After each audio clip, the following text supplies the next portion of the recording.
up and welcome to another bike review out of Appleyard Motorcycles in Keighley. And today at long last I get to take out this here brand new 2024 Royal Enfield Himalayan 450.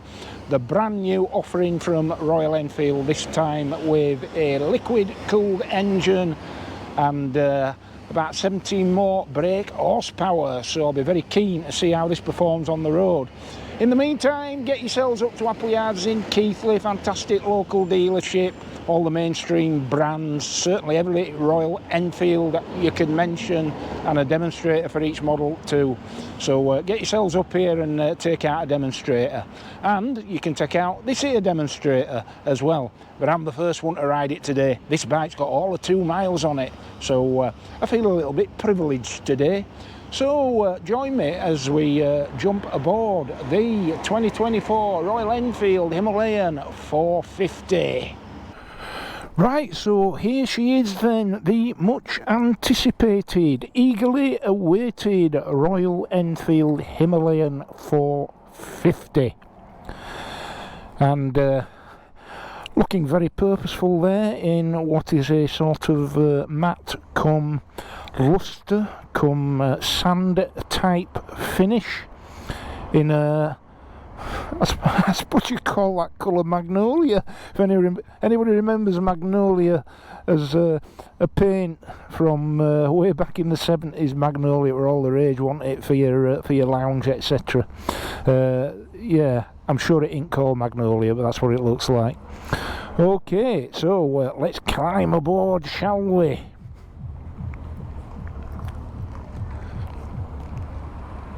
And this bike has an 825mm seat height,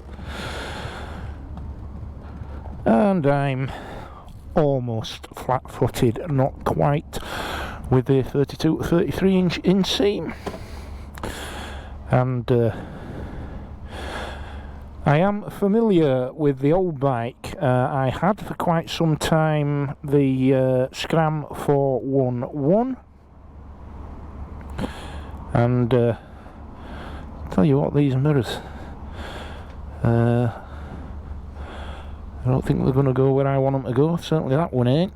What about that one? That one's alright. That's fine. We'll see how we get on with that one. Yeah, so I have the Scram 411, which is a Himalayan, of course, the old one, and my friend VFR Mitch lent me his Royal Enfield Himalayan, the earlier model, for a day, so I'm familiar with the old bike in both of those particular formats. But this one looking very different up front, not least because of this here new TFT. So here we go.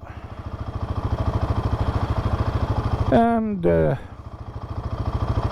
yeah, so we've got an analogue representation of rev counter, and then concentrically further toward the centre we have the fuel capacity, or the fuel level. It's a 17 litre tank this. In the middle, gear position indicator. On the right there at the 3 o'clock position is a digital readout of speed.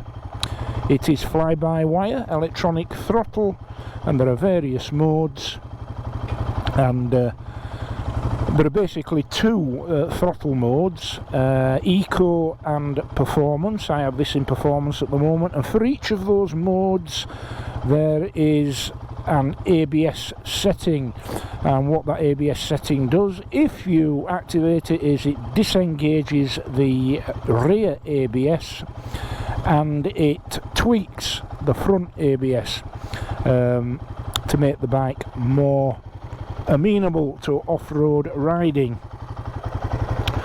Okay, feels very, very comfortable indeed. Yeah, liking it already. Anyway, we'll do the old numbers on the walk around, and what I'm going to do here at this point is, that's going to annoy me.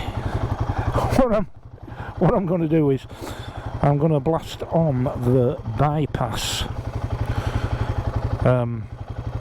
So we'll see how this bike performs at the speeds that you would perhaps associate with primary roads before we get on some of the more windy stuff. Right, slightly tucked up leg position, but still very comfortable. Familiar sound of a single cylinder engine there, but this one of course now liquid cooled, which means it's got a bit more poke, and sounds and feels a little bit different already to the older bike.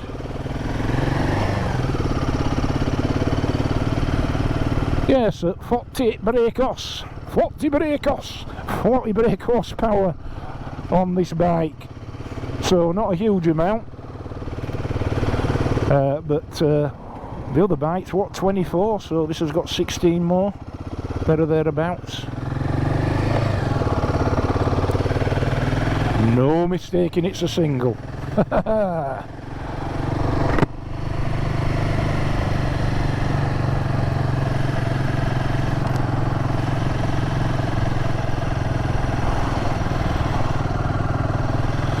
And of course, the chatter surrounding this bike has been febrile. Pretty much ever since old Itchy Boots got given one for quite a period of time to go tripping round India. And I suppose if you watch that, that will be the first real insight into how this bike performs over long distances over a sustained period of time. But yeah, been lots of chatter about this bike, so feeling very, very comfortable indeed, very manageable, and already I'm getting the distinct impression that this bike will just about take you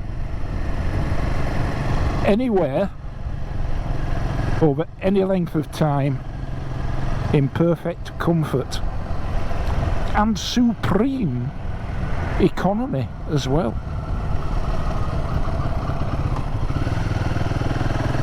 Yep, all the 2 miles on this bike, 3 now. So thank you, Appleyards, and thanks in particular to Kieran. I'm the first derriere to present itself to the seat of this here bike.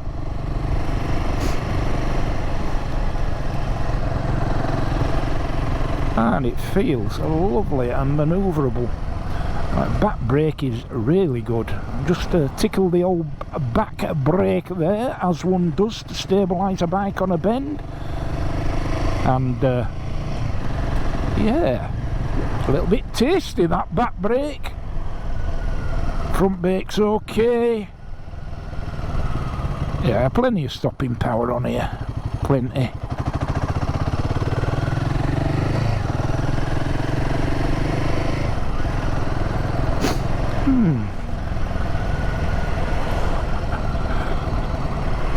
I don't want to comment too prematurely, but after 5 minutes on this bike, I'm liking it an awful lot.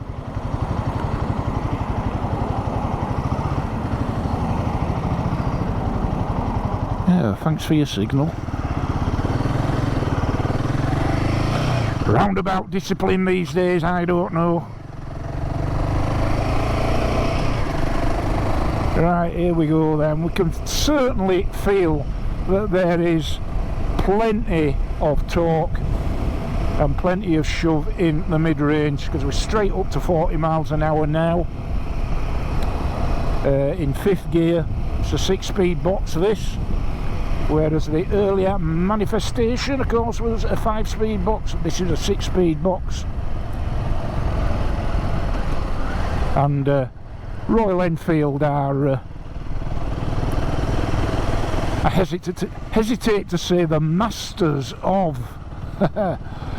gearbox construction, but they're certainly one of the best, and this gearbox so far, no exception to that general principle.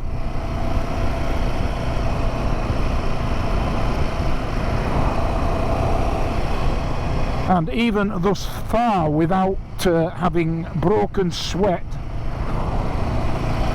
the additional brake horsepower and torque of this engine is quite apparent. Bearing in mind it's a brand new bike, brand new engine, not fully run in, so tight as a duck's bottom in a sandstorm, hey, as they say. But still, the additional poke is noticeable indeed, and that will address many of the issues raised by a lot of people who are critical of the earlier bike because of its 24 brake horsepower. I would not be one of those people, but the difference is noticeable.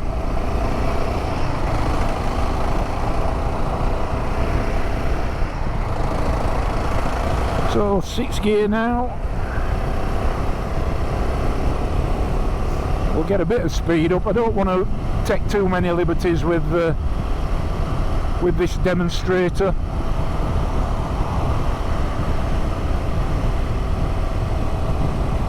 So I'll endeavour, as is my approach with just about every bike I have when it comes to running in, of keeping sort of below 4,000 or 5,000 RPM wherever you can.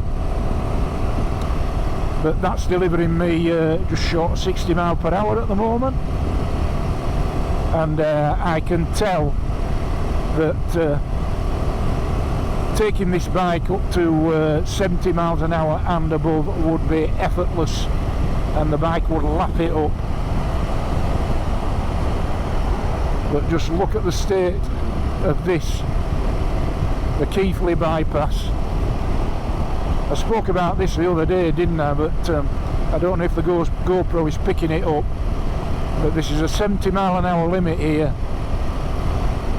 and I can feel these tram lines in the middle of the road really moving the bike about. So I'll just move out a little bit, but I don't know if you can see there the state of the tarmac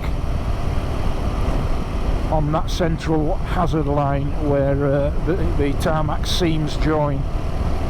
Atrocious. Anyway, don't want to labour that point too much.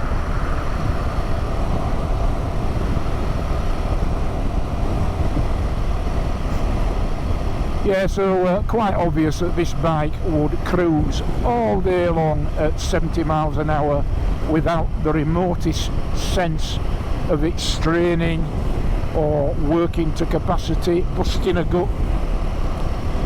So in that sense, a different creature altogether to the earlier bike, which you could tell was pretty much flat out about 75, 80 at a push.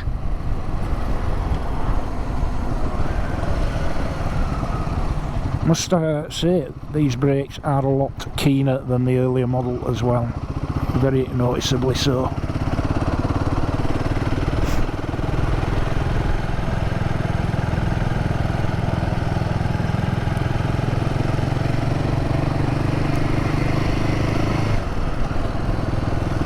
Yeah, lovely slick gearbox.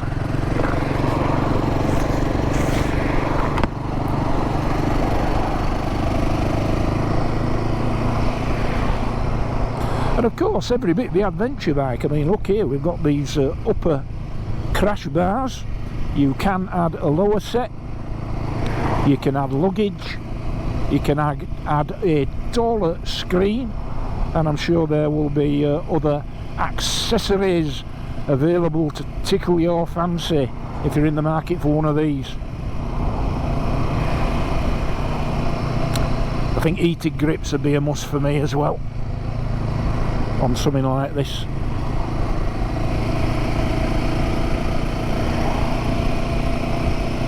I tell you what, it feels lovely and manoeuvrable and sublime on these bends here. Has a wet weight of just under 200 kilograms, this bike. So not massively lighter than the earlier bike. Although the engine, believe it or not, is 10 kilos lighter than the original bike. But of course, that speaks to the build quality of this here machine. And of course, a lot of the parts on this bike, which on other bikes would otherwise be plastic, are metal. And that's what I love about Royal Enfield, certainly these days. Is that there's a real sense of good, honest, robust build quality about the bikes, and the use of metal parts wherever possible in favour of plastic.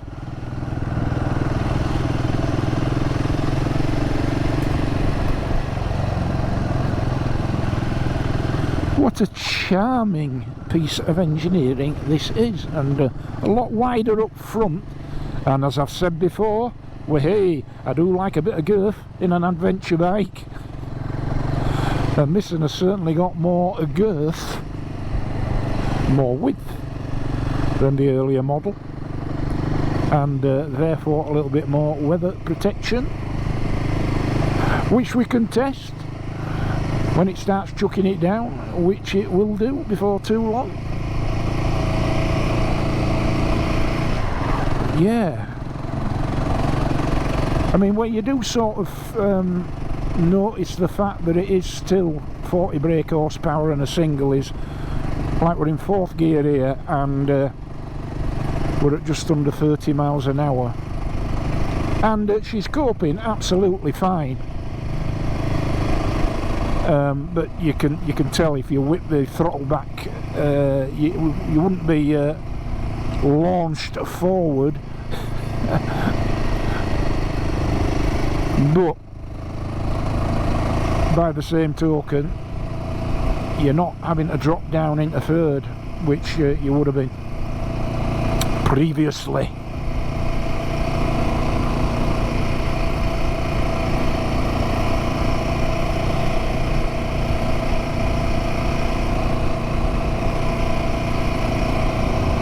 I mean, a lot of similarities obviously between this and the earlier bike. Royal Enfield haven't completely parted company with the original concept of an affordable sort of mid-weight adventure bike. Still got the old 21-inch front wheel, spoked and tubed on most of the models, but you can pay a bit more, and you can get the tubeless options. And I think that bike, the top of the range bike with the tubeless, and that comes in at around about 6,250,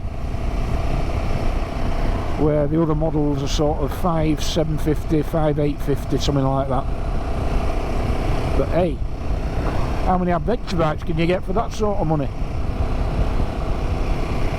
I mean, the obvious rivals, thinking about it, would be the KTM 390 Adventure, Kawasaki Versys 300, maybe, the Suzuki V-Strom 250, BMW GS 310, or is it G310 or whatever, you know the one I mean, the baby GS.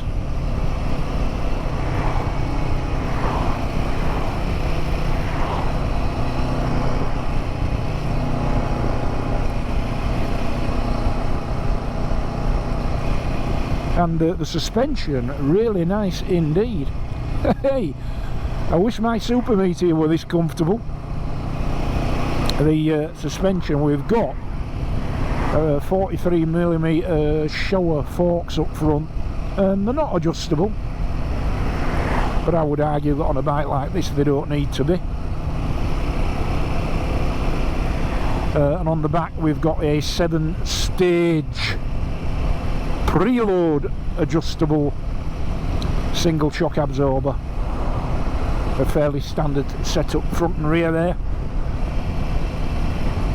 Of course the Showa forks, the 43mm Showa forks, first broke cover on the Super Meteor and represented a step change in Royal Enfield's approach to their employment of suspension systems on bikes. Ooh, lovely on the bend.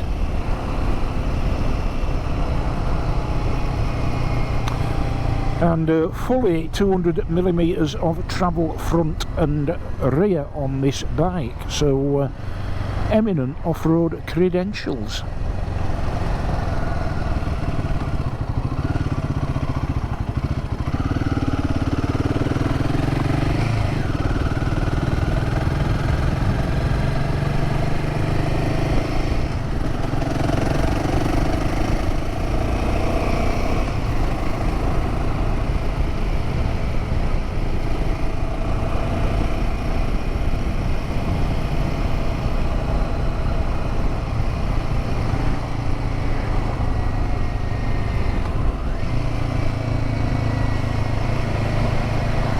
Yeah, good bit of engine braking, as you would expect.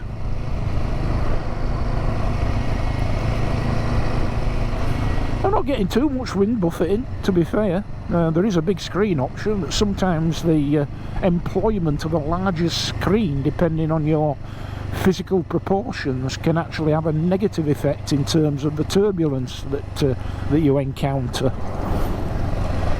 So yeah, sometimes fitting a taller screen can have precisely the opposite effect of what you're seeking to achieve, particularly if you're, you know, tall, 6'1" like me. But I'd be perfect.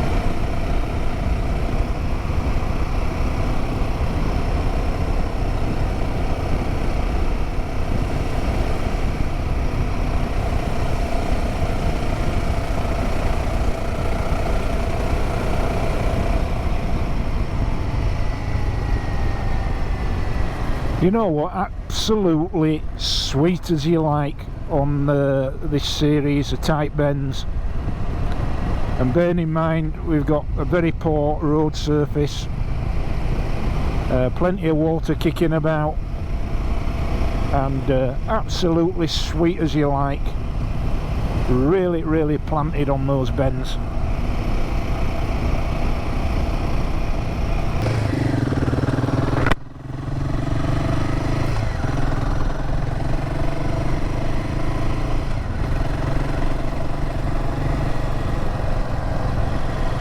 Now, one thing I absolutely have to say about this bike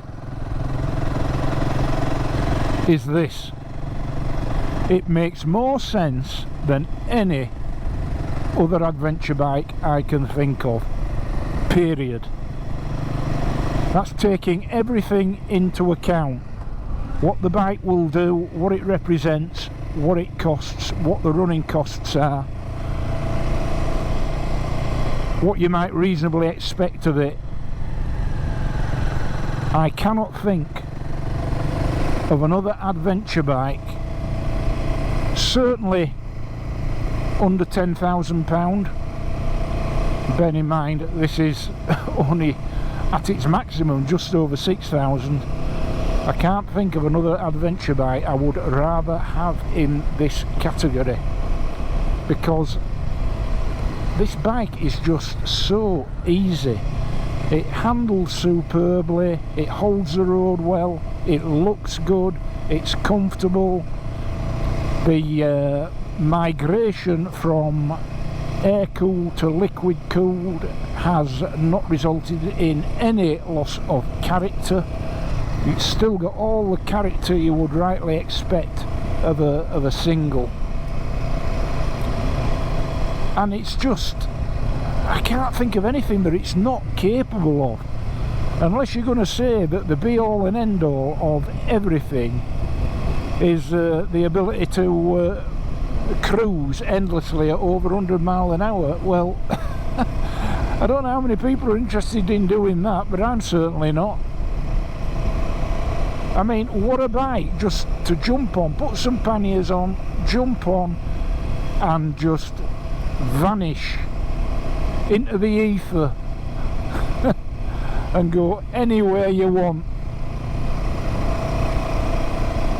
knowing with absolute confidence that the bike would take you there. What a joy to ride.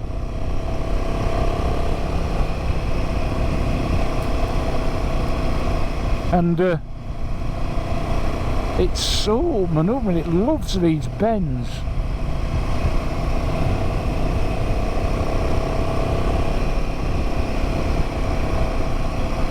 Wonderful.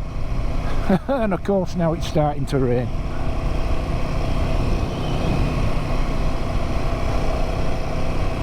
So I may have to give you the occasional wipe thus.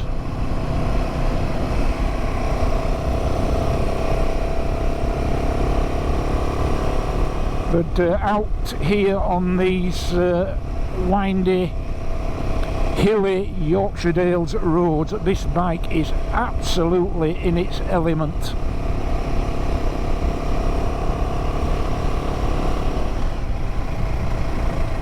More than enough power, and I'm taking it really steady because the bike's not remotely running.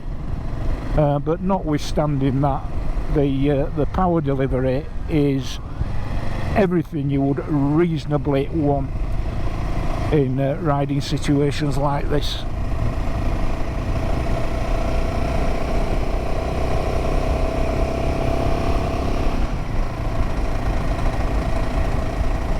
Very sure-footed indeed. I mean, what more do you want from a bike? I absolutely love it already.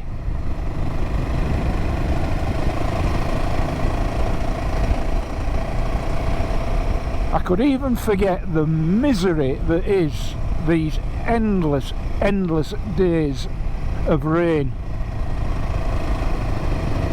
riding a machine like this.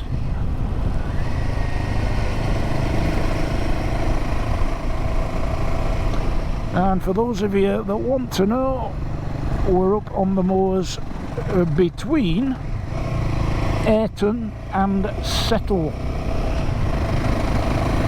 That's where we are. Right then, so let's take a look around her then. So here we are then, we have a 21-inch front wheel, spoked, tubed, Seat grip tyres, and of course the top of the range bike that comes in at something like 6,250, you can get tubeless spoked. So yeah, 21-inch front wheel. The brake there, we have a 320mm single disc, and there I hope you can see a twin pot bi-brake caliper. We have 43mm inverted Showa, I nearly said KYB, Showa suspension, and with 200mm of travel at the front there. Nice bash plate going on there, and obviously because it's liquid cooled you can see the radiator there. Going to the back wheel, we have a Seat grip again, a spoked wheel again, tubed, and yeah, I don't know what the section is on that tyre, but it looks quite chunky to me. And double-sided swing arm there, chain drive, and as you can probably see there, single pot caliper, and that's operating on a 270mm disc, and a very capable rear brake that is indeed. There we have the single shock absorber rear suspension, and you can see there the 7-stage adjustment achievable by means of the C-spanner in the toolkit provided. Little stubby exhaust there, looks alright. This bike in a sort of creamy magnolia type colour with a matte finish. We've got LED lights all around, a nice rack as standard, that's always good to see. Nice rack as standard, good sized pillion seat, nicely scooped and comfortable. Narrow at the waist seat there for the rider. Centre stand as standard, a nice robust and easy to find side stand there as well. Lovely slick 6-speed gearbox. The engine there, 450cc double overhead cam, liquid cooled single cylinder engine with a long stroke. Top crash bars are standard, you can get the lower ones as an extra. Yeah, and I think, I mean, that headlight there clearly straight off the Super Meteor and Shotgun, but really looks the part. Non-adjustable little stubby screen there, but a bigger one is available. And we have a 17-litre fuel tank, so with this engine, easily 200 miles per tank. And all the standard switchgear up front, horn, indicators, and your headlight, pass and full beam. Your info toggle switch, and on this side your riding mode adjustment.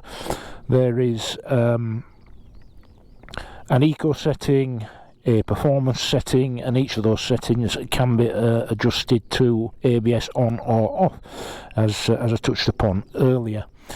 We've got a nice round TFT screen here, and you can alter that display, customise it to your own preferences, and yeah, leave it to you to decide whether a bike like this should have a TFT or whether it should have traditional analogue clocks. That said, this will integrate with your phone for the purposes of call displays and navigation via the Royal Enfield navigation app. And a very clear screen indeed. What more can we say about this here bike? A wet weight of 196 kilograms. 196 kilograms wet weight, this bike. And overall just looks every bit the consummate adventure bike. All blacked out there, so no polishing to worry about. And I just think it looks a cracking bike, and the thing that absolutely stands out to me in terms of first impressions on this bike is its physical size. I got it into my head that this would look a little bit smaller, but there's no doubting that it cuts quite an imposing profile, which shouts out at you, mid-weight adventure bike. So let's have a look at me seated upon the bike. Right, so I'm 6'1" with a 32 going on 33-inch inseam, about 85 kilos. And I'll say one thing about this bike, it does go a long way over on the side stand. So just as well it's under 200 kilograms to heave it off the side stand, because it is at quite an angle. So as you can see, I'm virtually flat-footed, not quite.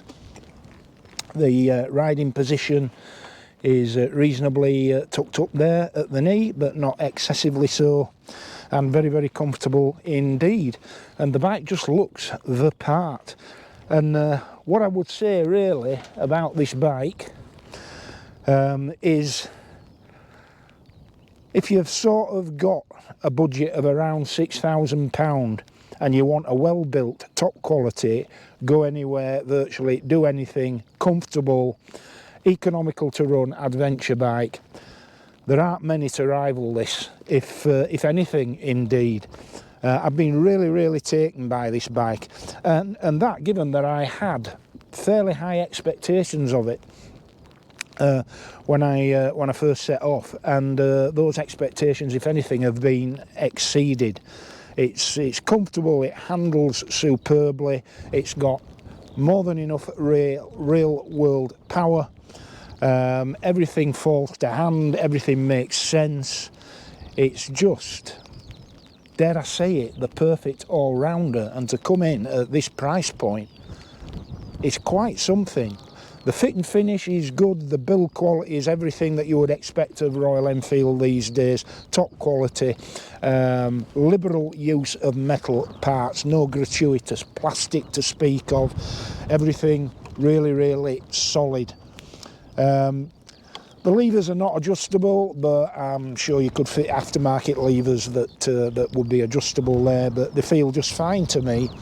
And I don't really see the point of labouring this bike any further. It's absolutely superb. And you might think, here we go, Wheeler, gushing on again about a bike that you've been loaned out by Appleyards, and we all know you're a Royal Enfield fanboy and all the rest of that. Hey, well, that may or may not be true, but the bottom line is I can only take as I find, and so far this bike has been quite a revelation even. And yeah, don't take my word for it. Get to Appleyards or your local Royal Enfield dealer, wherever that may be, and take out a demonstrator of the new Royal Enfield Himalayan, and I don't think you'll be disappointed at all. There is nothing so far not to like about this here cracking bike. Get yourself a ride on this.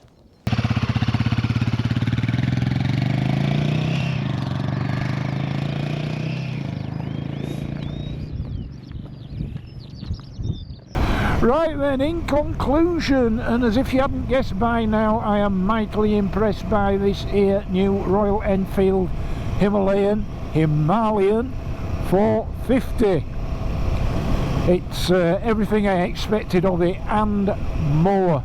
Excellent build quality, excellent rider comfort, excellent handling, excellent all-round capability, easily capable of travelling long distances in comfort, either one up or two up with luggage, and doing so very frugally indeed. And as I've said, if you are remotely interested in getting yourself a sort of mid-range, mid-weight adventure bike, and your budget's around about £6,000, look no further. This should do absolutely everything that you are ever likely to need of it.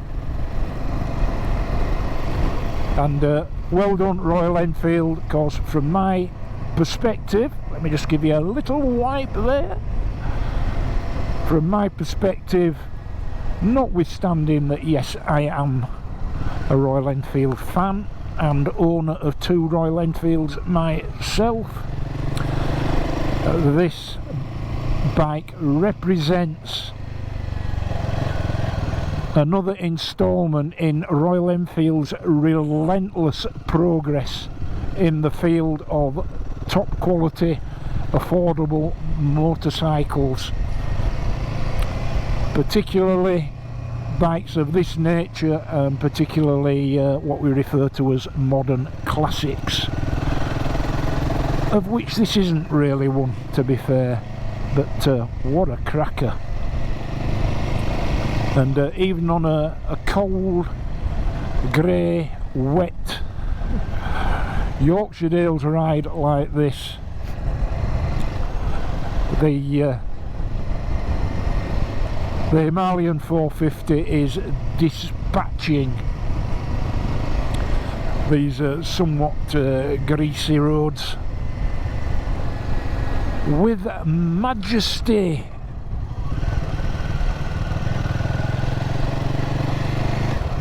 So it only remains for me to thank once again, look at that, to thank once again the staff at Appleyard Motorcycles in Keighley for the loan of this bike, their demonstrator bike, and to thank in particular Kieran for sorting out all the paperwork and what have you for me. If you want to ride the new Royal Enfield Himalayan 450, get yourself to Appleyards in Keighley, and you can ride this bike. And if you're as taken as I am with it, you can buy one. And there's a grey one and a black and gold one, and I think there's a sort of bluey type one, and there's this one. And yeah, plenty of choice. So yeah, get yourself up there or down there, as the case may be. I'd also like to thank up in front my pal Andy for assisting with the ride-by shots and for agreeing to come out in this bloody awful weather with me on this test ride and making life a lot easier in the progress. Thank you, Andy. I really do appreciate it. So from high up in the Yorkshire Dales, in the rain, on the new Royal Enfield Himalayan 450, until the next time, ride safe, be kind, and I'll see thee.